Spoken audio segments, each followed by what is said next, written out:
ابراہیم صدر جو ہیں انہوں نے بھی اپنی زندگی کا بڑا حصہ پشاور میں گزارا۔ ابراہیم صدر کی وجہ سے سراج الدین حقانی، جنہیں پاکستان کے قریب سمجھا جاتا ہے، محض اس بنیاد پر سراج الدین حقانی کے اختیارات کو سلب کر کے ابراہیم صدر کے حوالے کیا گیا۔ یہ بات بھی ان کو بتائی گئی کہ ملا عبدالغنی برادر نائب وزیر اعظم ہیں، انہوں نے ملا عمر کے ساتھ مل کر طالبان تنظیم بنائی تھی۔ یہ 21 سال کوئٹہ رہے اور یہ بھی آج انڈین اور امریکن نواز ہیں، پاکستان سے نفرت کرتے ہیں۔ ملا یعقوب ملا عمر کے بڑے بیٹے ہیں اور یہ اس وفد کے سربراہ بھی تھے، اور جناب یہ افغانستان کے وزیر دفاع بھی ہیں۔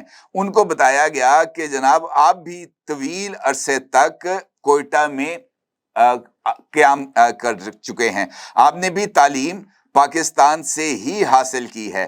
یہ بات بھی ان کو بتائی گئی کہ آپ کا ذاتی کردار یہ ہے کہ ڈاکٹر ایمن الزواری سراج الدین حقانی کے گھر میں رہتے تھے۔ ملا یعقوب جس وقت دوحہ میں امریکہ کے ساتھ مذاکرات کر رہے تھے، اسی شہر میں جہاں پر مذاکرات ہو رہے تھے پاکستان اور افغانستان کے درمیان، وہاں پر ملا یعقوب کو آئینہ دکھایا گیا کہ اسی شہر کے اندر قطر میں یہ آپ ہی تھے جنہوں نے ایمن الزواری کے بارے میں امریکیوں کو بتایا، اور امریکہ نے 31 جولائی 2022 کو ڈرون حملہ کر کے ایمن الزواری کو موت کے گھاٹ اتارا۔ اور بتایا گیا ملا یعقوب کو کہ اس بات کی اطلاع بھی موجود ہے کہ ایمن الزواری کی جو ہیڈ منی تھی وہ کتنی تھی اور کتنی کس کو ملی ہے اور کس ذریعے سے ملی ہے۔ یعنی پاکستان کا جو وفد وہاں پر موجود تھا اس نے اچھے طریقے سے ملا یعقوب کی اور وہاں پر موجود جو دیگر افغان عہدیدار تھے ان کی تسلی کی۔ وہاں پر یہ جو اس وقت افغانستان کے جو انٹیلیجنس چیف ہیں ملا عبدالحق واسق، ان کو بھی بتایا گیا کہ جناب یہ گوانتانامو بے میں قید تھے، پاکستان نے ان کی رہائی میں اہم کردار ادا کیا تھا، اور اب یہ رو کے کہنے پر بی ایل اے کو تربیت دے رہے ہیں، بی ایل اے کو افغانستان کے اندر مراکز اور ان کے لیے جناب ٹھکانے تیار کر کے دے رہے ہیں۔ پاکستان نے بتایا کہ آپ ہم سے ڈھکے چھپے نہیں ہیں، آپ کے بارے میں ہمارے پاس تمام تر انفارمیشن بھی موجود ہے، اور اگر آپ کہتے ہیں تو پھر یہ تمام کی تمام جو انفارمیشن یا اس سے ریلیٹڈ جو بھی شواہد ہیں وہ جناب دنیا کے سامنے رکھ دیتے ہیں، پھر افغان عوام جانے اور آپ جانے۔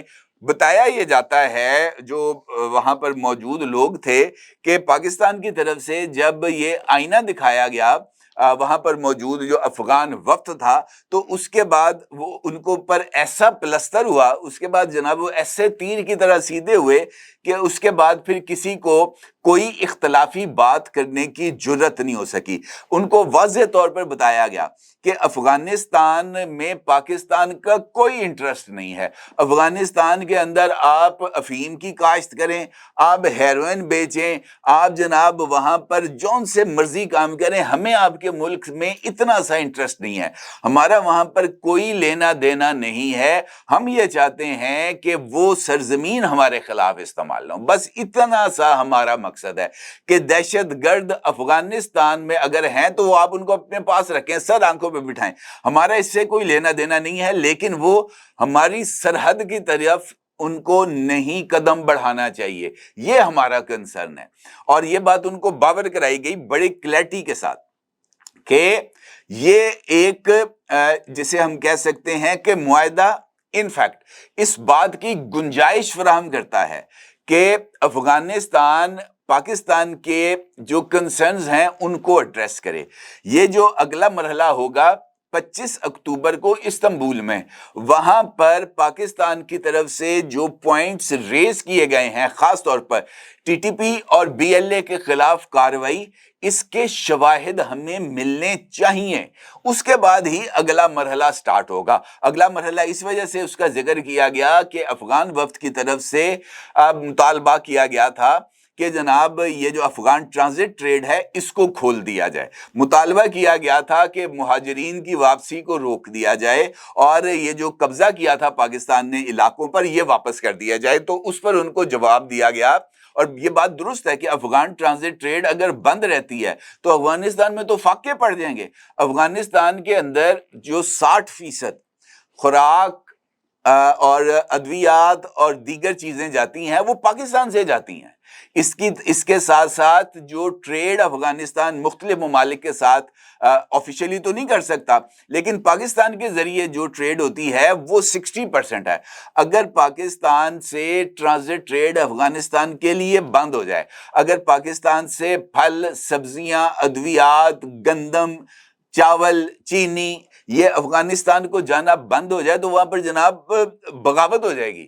لوگوں کو اگلے 10 دن کے بعد کھانے کو کچھ نہیں ملے گا, وہاں پر قلت ہو جائے گی, قحط کی سچویشن ڈیولپ ہو جائے گی.